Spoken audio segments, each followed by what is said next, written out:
Hello, welcome back to another episode of Dumb Thumbs FPV. So today's video, guys, was kind of blown out of the water. I was going to try to show you in-flight footage of the HDO2s along with the BYTE FROST system.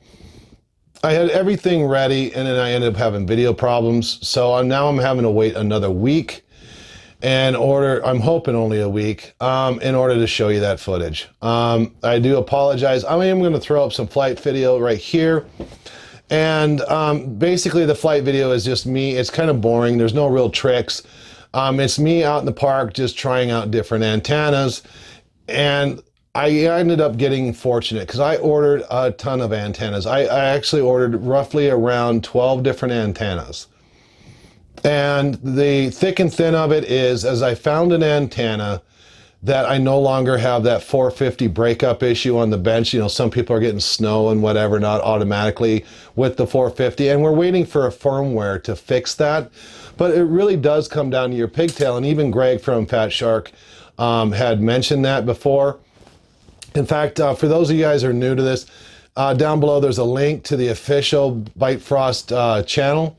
It's on RC groups, it's monitored by me, so any ass hattery, any BS, I just 86, you're gone. But he did mention that. And so this is the pigtail I was using before. This came from a TBS product. It was one of their Unifies, and it worked great with their receiver. However, with the BYTE FROST, it didn't. And so there was a guy there on that thread that I was pointing out on RC groups that said, you know, buy some of these from Amazon.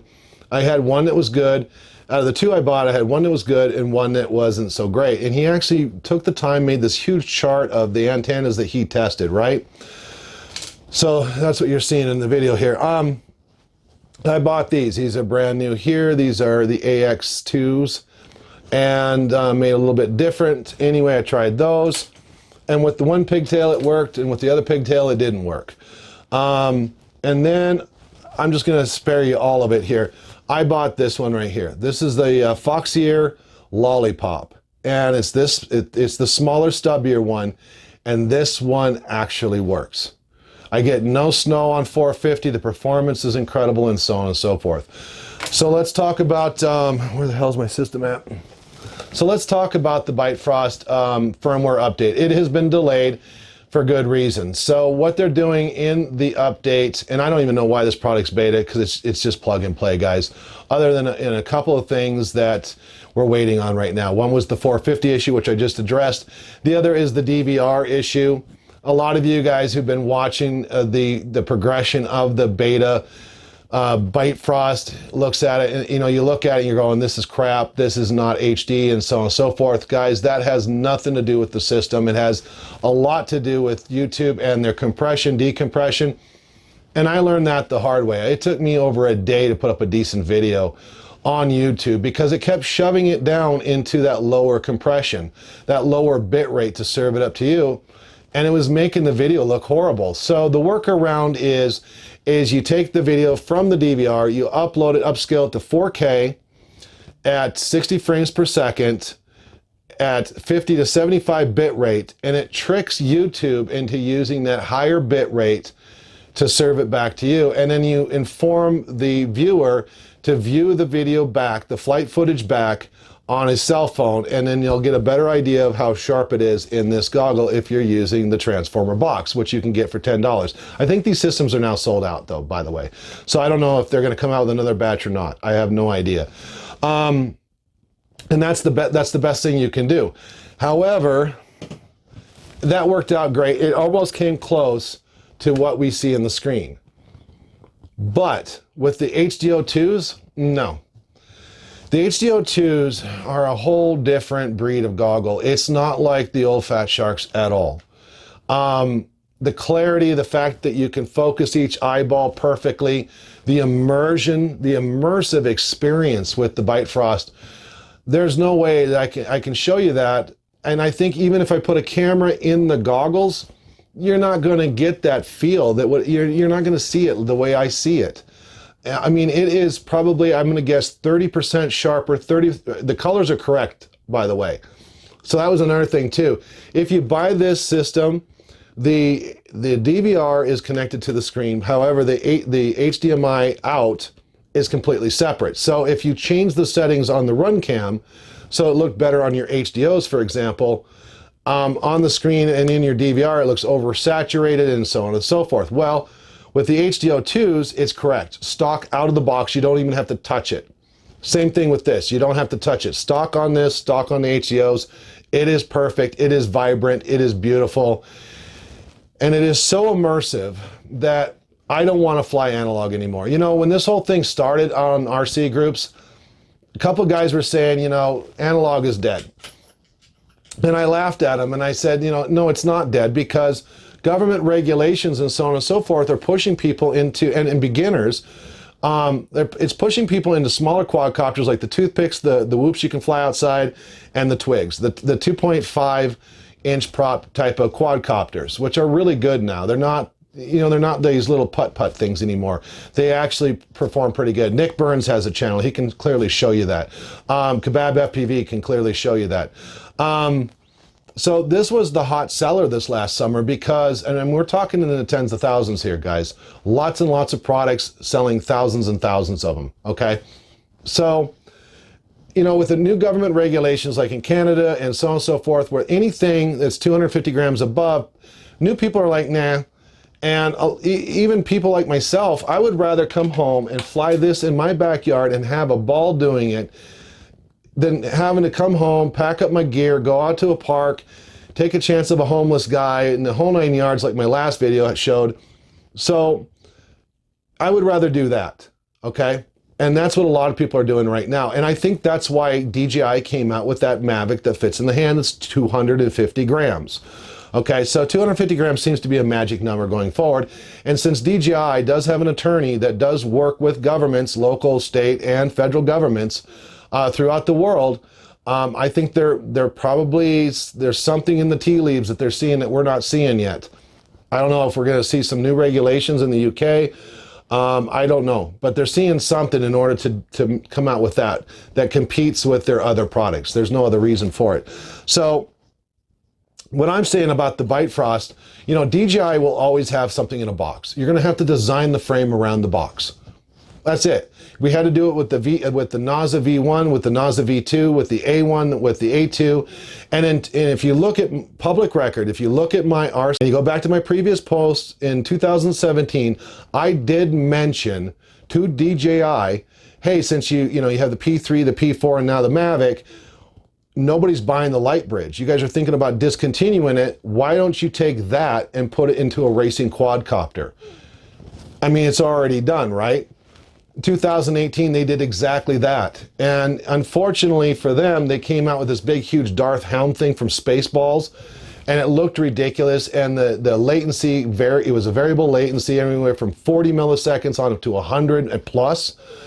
And you know, in DJI fashion back then, they had their YouTube shills and sock puppets, you know, these older guys that used to flying camera drones out there going, oh man, this is such a great system. And they're flying their little quadcopters in the backyard like a snail pace, right? And it was just absolutely ridiculous. I was laughing at them, I was mocking them the whole 9 yards.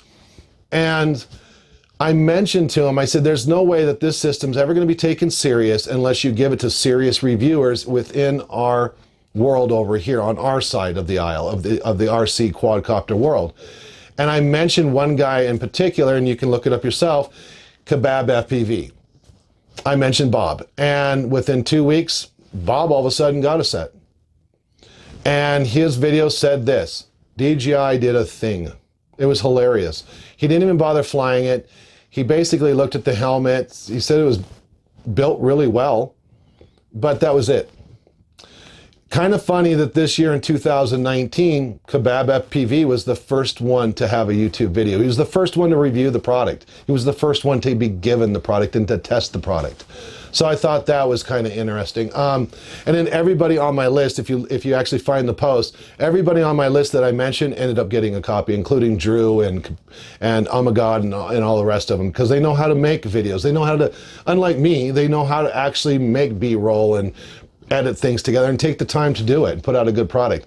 Fatshark, however, because DJI is going to be a box and you have to build things around the box, and because they are the Apple of the drone world, that's Frank Wang's quote, I believe that Fatshark with the BYTE FROST system has a chance to be the Microsoft Android of the world.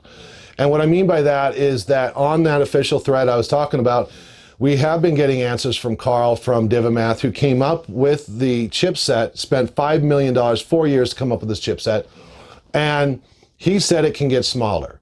It might not be 450 milliwatts, but it can get smaller.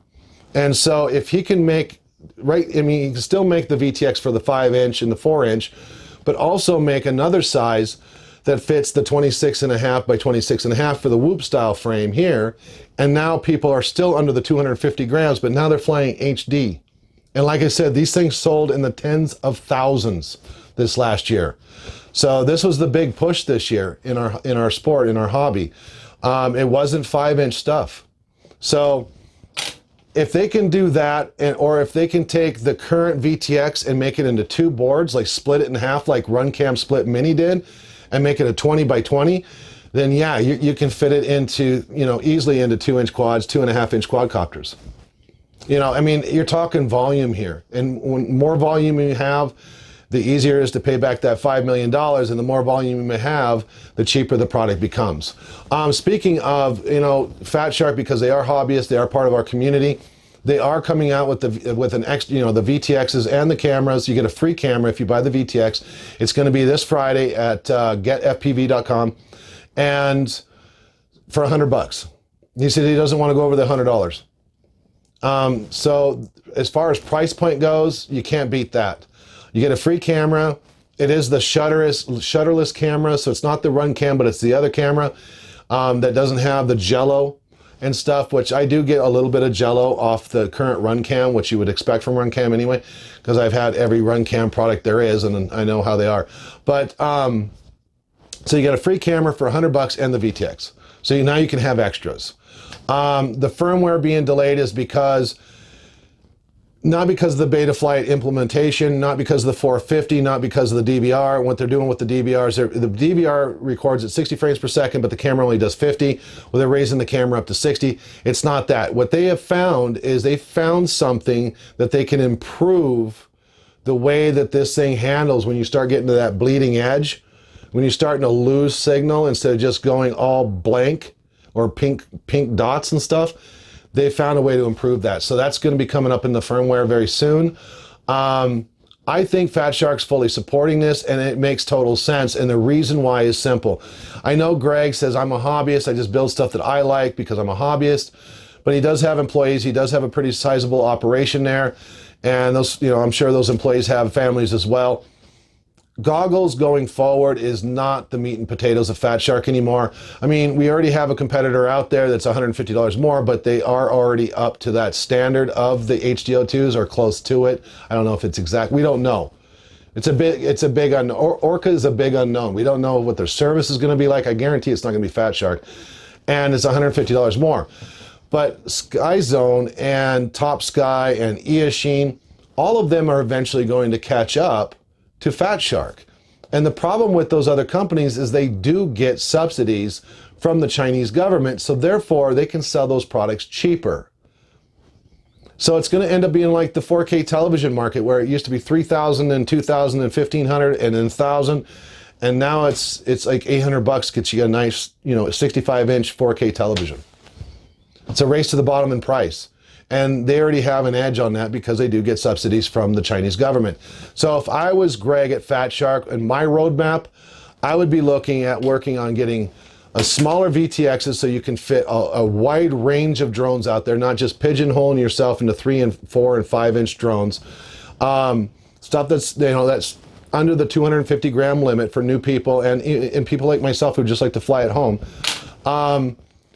And also incorporate the BYTE FROST into a set of goggles. Make the BYTE FROST, just like DJI did, make the BYTE FROST only work with Fatshark. And let Orca and let Top Sky and let Sky Zone and let Eachine die on the vine unless they want to cough up $5 million in 4 years worth of R&D to make their own damn chipset. So anyway guys, that's my video. Sorry it's long and pedantic and pontificating, but you know, I didn't really have anything else for you. Next week I'm going to have a quadcopter build, another snow quadcopter build. because I don't want to fly analog anymore because of the HDO2s and the BYTE FROST. Analog looks like absolute hammered crap. Even though it does look better, I'm going to say that on the HDO2s, it does look better. It's the best it's ever looked, but still, you're going from HD to analog? Yeah, right. So I'd rather freeze my ass off in the wintertime, out in the snow, flying my quadcopter with a big smile on my face than I would want to fly something in the nice, toasty, warm house or my shop up there at the shop or whatever. I think analog is dead moving forward, especially if they can size down those VTXs. And I think Fatshark really has an opportunity to become the Microsoft Android of our hobby, stay Apple. Okay, so that's the video. Next week it'll be better. Thank you very much. Thumbs up, thumbs down. Please subscribe. And thank you very much for joining me. And have a good evening. We'll see you next week.